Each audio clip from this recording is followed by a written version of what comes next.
You're watching Reality Check. Controversy has escalated over the government's hasty clearance to the homegrown Covaxin, the vaccine developed by Hyderabad-based Bharat Biotech.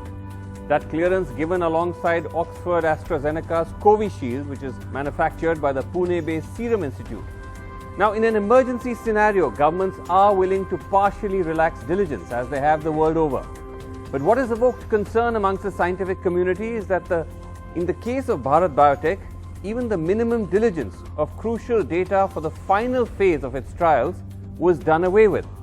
Now, for vaccines to get clearance means submitting data of 3 phases of clinical trials. The third phase is considered the most critical in being able to assess the efficacy or effectiveness of the vaccine in fighting the virus. Bharat Biotech's third phase trials began in November, and it is believed they're yet to cover all the 25,000 odd participants with both doses of vaccine, and yet they got the clearance to be included in the government's massive vaccination program. What has compounded the confusion is the government's opaqueness and obfuscation when asked about why they jumped the gun with Covaxin, starting with a statement issued by the expert panel that cleared Bharat Biotech's proposal, which said, "Grant of permission for restricted use in emergency situation in public interest as an abundant precaution in clinical trial mode, especially in the context of infection by mutant strains." Now, this word salad had no reference to the efficacy or effectiveness rate. The top drugs regulator, while formally stamping his approval on the above recommendations, didn't answer questions at his press conference at all. When asked by reporters as he was driving away, he said, without explaining why, that the Bharat Biotech vaccine is 110% safe. एक बात पे पूरा आप sure रहिए कि किसी में भी सेफ्टी का कंसर्न होगा, थोड़ा भी कंसर्न होगा तो हम उसको कभी अप्रूव नहीं करेंगे। कुल मिलाकर ये सेफ है। Of course 110%। Now, when my colleague Vishnu Shom tried to ask the head of ICMR, Balram Bhargav, about why the government wasn't sharing the efficacy data, he simply said that the Bharat Biotech vaccine had very high efficacy. There is no efficacy data. Is that a standard we should be following? There is efficacy data from the animal studies, whether it be small animals or large animals or challenge studies. There is efficacy data from the phase 1. There is efficacy data from the phase 2. There is tremendous amount of immunogenicity and safety data. But sir, in terms of efficacy, is it 50% effective, 60, 70, 80 plus in phase 1 and phase 2? You said you had some data you've already got. What are the indicators so far? The indicators are that it is a very high efficacy. That's why I would like to put it like that. Meanwhile, Dr. Randeep Guleria, director of AIIMS and one of those leading India's COVID response, said that the Covaxin is a backup to Covishield. I feel that currently for the coming days, it's going to be the Serum Institute vaccine which is going to be administered. The Bharat Biotech will be a backup. And by the time, but they will continue to sort of get their doses ready. And by the time they get the data, which will be able to show that the phase 3 data is robust, they have enough events that they can show that it is efficacious and it is safe, we will be able to have that vaccine available. Now, India's health minister compounded the confusion by saying that the Covaxin clearance is different than the one given to Covishield. All Covaxin recipients, he said in a tweet, will be tracked and monitored as if they are in a trial, almost suggesting that these people are to be used as the subjects of the trial or the ongoing third phase. Now, in response to mounting questions, the head of Bharat Biotech, Dr. Krishna Ella, held an unusually aggressive press conference where he defended his company's track record, took pot shots at his rivals, and said that there is no such thing as a backup. I don't know what is backup, honestly, I don't know. And that's why now everybody comes in the TV channels now, they talk about everything what they want to. And everything they throw mud into TV. And now, we are now waiting to clean up all our courts now. It's a sad part. There is no backup in this world anywhere. For humans, there is no backup, human. For a virus, you don't have backup. It's a vaccine, another vaccine, that's it. And I think these sort of statements, people should be responsible in giving statements like this. So Dr. Guleria, it's a backup. Dr. Ella, there is no such thing as a backup.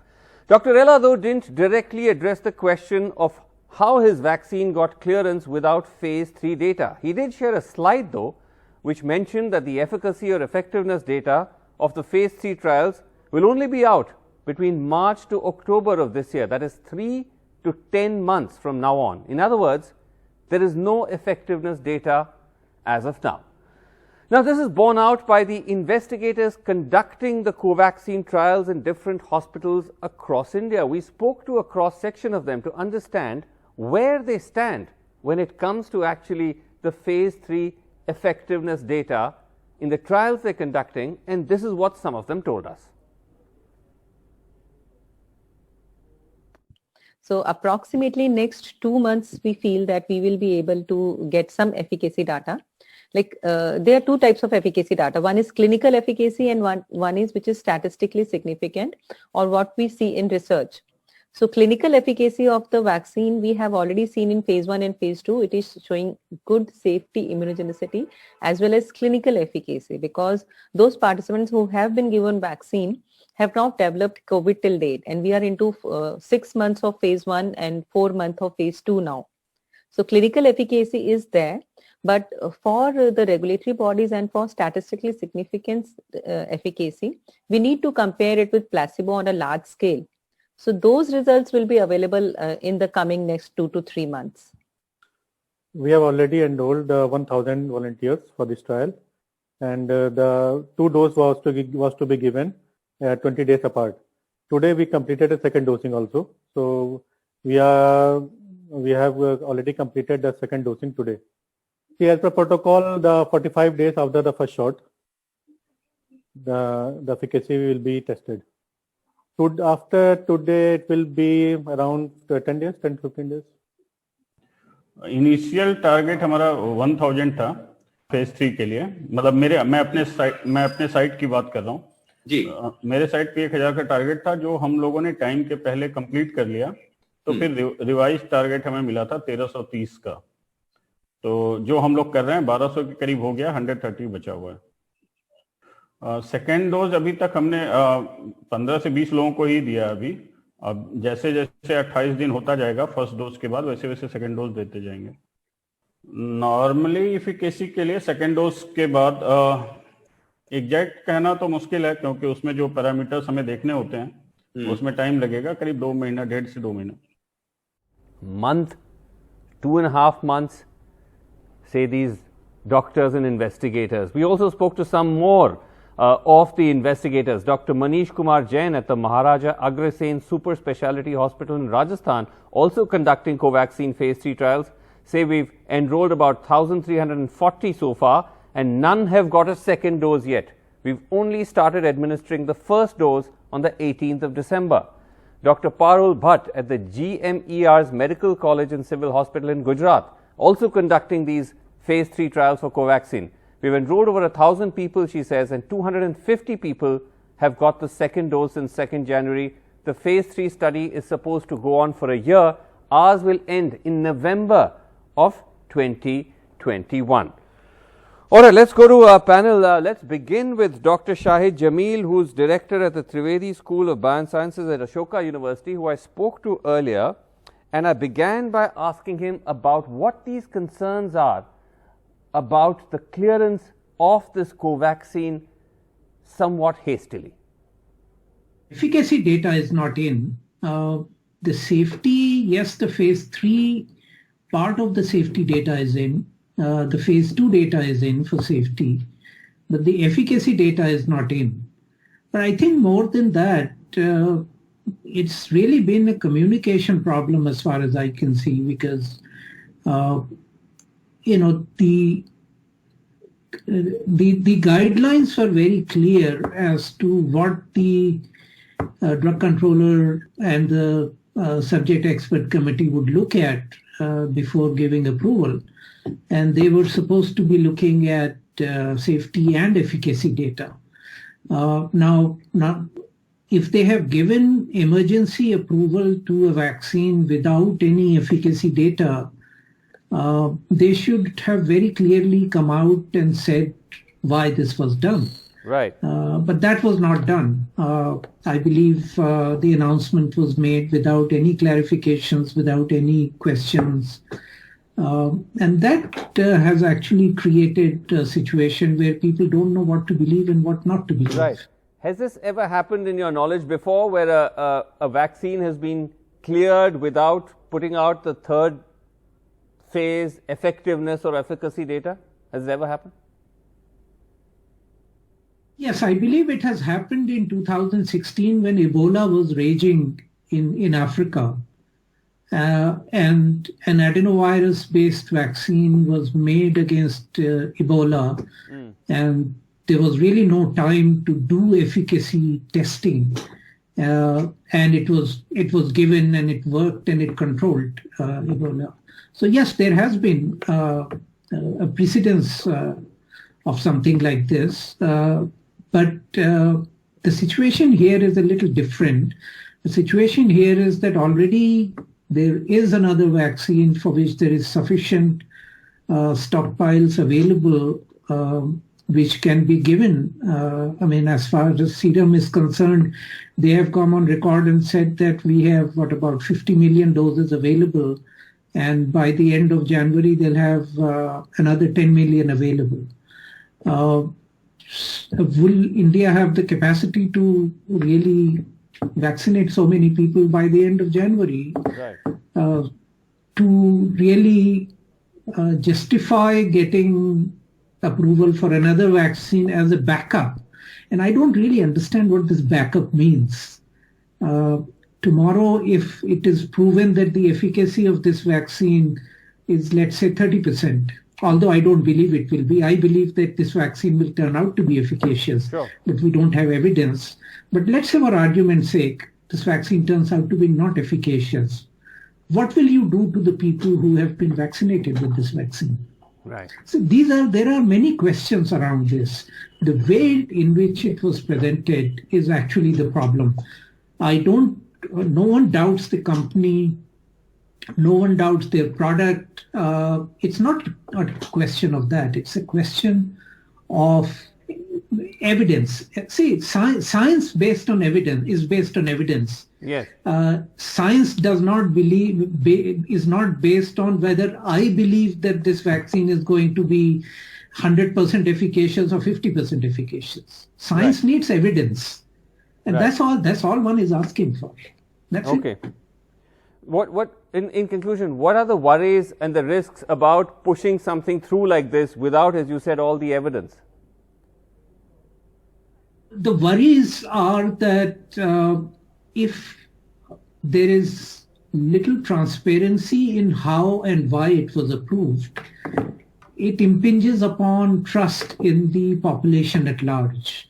And, already in India, you see, although India has never been an anti-vaxxer country, but vaccine hesitancy has been increasing in India, especially in light of the quick development of COVID vaccines. And this will simply add to that mistrust, which is not warranted, because India's universal immunization program is one of the best in the world. India's vaccine industry is one of the best in the world. So this is unwarranted, really. Right. And my fear is that it will lead to some of that. Okay. All right. Thank you very much indeed, Dr. Jamil, for that. Also joining us on the show tonight, we have Dr. S.K. Sareen, who's Director, ILBS, and has been also part of Delhi government's COVID response.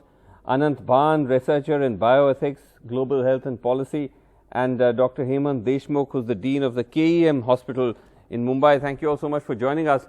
Dr. Sareen, let me just start with you, because as we just heard from Dr. Jamil there, that by and large, when you look at a company like Bharat Biotech, no real questions there, quite likely that this will turn out to be an effective vaccine. But just simply by jumping the gun, the government has just opened itself up to a host of questions which it's not able to clearly answer. I do understand your concerns and the concerns of all the viewers across the country. But let us go step by step. First, I just saw the data on MedRiv, which is another way of looking at data. And the company has posted the data sometimes in December, where it shows that giving the vaccine 2 dosages have given antibody response, that is their reactogenicity and the immunogenicity data. And it goes to about 90% plus. And this antibody is against spike protein, neutralizing protein, and it's very effective that way as far as phase 1 data is concerned. Then only you get permission for phase 2. You're talking of Covaxin now, sorry. Yeah, I'm talking of the Bharat Biotech. Okay. Bharat Biotech. And the part is that all these guys were waiting for 2 hours, they were safe, there was no safety concern in that, and then they went to the phase 2. So in about 800 subjects, healthy volunteers data is available, which is on record, it is published. And now you have 24,000 more people nearly who have taken at least 1 dose and they are going into the 2nd dose. Right. So as far as safety is concerned, to me, of immediate reactions, there are none. Antibody titers, which are known till about 6 months, have been maintained at a high level. So that way I can reassure, yes, this vaccine should be, I'm not saying it is, should be effective. But now that's the point though, Dr. saying that a little longer. Yes, we could have waited a little longer. Yes. But everywhere, the bottom line is publication in an A-rate journal like Sputnik. They got it after 2nd phase, and Russia started vaccinating. They have done more than 100,000 people. That was published in Lancet. Once Lancet published Sputnik data, we all said, yeah, this is good because it is peer reviewed. So I would be happy if another few days or whenever there is a publication in Lancet which reassures all of us in a way, all those who are cynic like me and others, is it good, is it not good? Once it is published by Lancet or New England, we would be very happy. But as of now, I would say that it looks promising. But should people use it? Maybe we should wait for a while. But it can't be said it is backup. I would say yes, it's a good vaccine, but let's wait. Okay. Anant Bhan, your take on it? For having me, Srinivasan. So I think the concern here is one around transparency. I mean, that's where it's coming down to. You know, the regulator has taken a lot of these decisions. Yes. Hopefully it is based on sound data, but because there is opacity in the process, that is where, there is a lot of concern arising. You know, you have these very cryptic decisions which have been communicated and not a lot of rationale provided. If you look at some of the global best practices, US FDA, when it approved Pfizer and Moderna, live cast those decision meetings where experts were asking questions to the sponsor and the sponsor was responding to them, and hence there was clarity on what was the basis for the decision which was taken. You know, we want something of that kind to happen because that will allay a lot of these concerns. Right now what we have is a decision which is sometimes difficult to decipher. You know, for example, what does specific regulatory conditions mean? What does clinical trial mode mean? You know, are you going to insist that everyone consents? Are you going to have principal investigators when you have this vaccine rolled out? Right. Are you going to have ethics committee providing oversight? Are you going to ensure compensation is paid out? You know, there is no explication, no detailing provided, and that is what I think raises a lot of questions. Right. In fact, a few weeks ago, the health secretary had gone on record and said that the 2 conditions under which we would allow for such an approval is either if you have a local efficacy data or you have a foreign regulator who has provided approval, and then you have local bridging data. So on both counts, actually, for Covaxin as well as Covishield, it would be nice for the regulator, and there is still time. We haven't started vaccinating yet. Yes. Please come forward and provide those details. That will help allay a lot of these questions which are being asked. Fair and enough. yes, more transparency, more data in the public domain, in public interest, even in a pandemic, is what scientists would want. Right. Yes. I mean, absolutely. That was the whole point about the absence of just coming out with more information and also taking questions. But having said that, Dr. Hemant Deshmukh, now you're the dean of a hospital. Health workers like yourself and others, all your first responders are going to be the first recipients of these vaccines. Are all of you comfortable with the idea that were it to be the case of the Bharat Biotech vaccine with all these questions around it, would your team, your staff, all of you be okay with being vaccinated with this, were it to come to that? Basically speaking, I'm cautiously optimistic about the Covishield vaccine also that the Bharat Biotech is generating. Limited Covishield data is Covaxin, yes, you mean? Yes, Covaxin. Yes. There is a limited data as far as the efficacy goes, but the clinical phase, that is phase 3 trial, is still on. Yes. So we really don't have a robust data on this Covaxin right now. But would you be okay getting, my question was that given that, would you and other healthcare workers be comfortable getting vaccinated with Covaxin?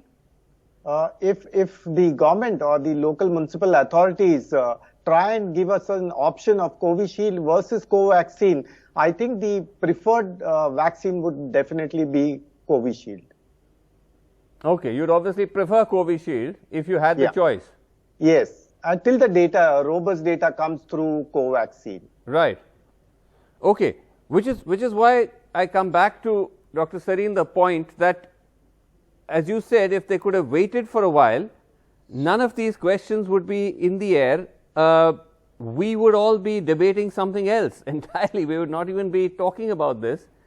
And I think that's been baffling, where you have the health minister saying towards the end of all these statements that this is now going to be treated as an ongoing clinical trial, where literally everyone who's going to be injected with Covaxin, we're going to monitor them and we're going to study them. It almost seems like these are going to be participants in some mass trial, like human guinea pigs. I don't think it is like human guinea pig. I'll first explain a basic slight difference. The Bharat Biotech vaccine is a inactivated complete virus compared to the other where there is a small portion. So technically what ICMR and Bharat Biotech did was to take the whole virus, so we may be ready for the mutant. Yes. I have no data from what they have submitted to the DCGI, but the onus lies on DCGI and the subject expert committee. Yes. I'm sure they must DCGI have is the gone drugs through it. controller. Yes. Yes. And the third part is that even for Moderna, even for Pfizer, the regulator in FDA has given emergency, not a normal vaccine usage. So emergency usage means you keep following everyone who has got till maybe 6 months to 12 months. Yes, all these are one part, but second part is if we had waited, if we had a good published data in NEJM or Lancet or some very good journal, and also at least a proportion, 70-80% of the 26,000 said number was available with a second dose antibody levels, people would have been very happy. All of us would have said, La, I am putting my arm forward, give me a jab. But right now, we have to wait till we have more data. And that's the point, isn't it, Anand Bhan, in conclusion, that we've just heard from Dr. Deshmukh, who put it rather bluntly, that first responders like himself and others, if they had a choice, at the moment at least, they would like to go with Covishield, which has at least, completed its phase 3 trials in the West and has got that clearance. And that's a pretty direct way of putting it.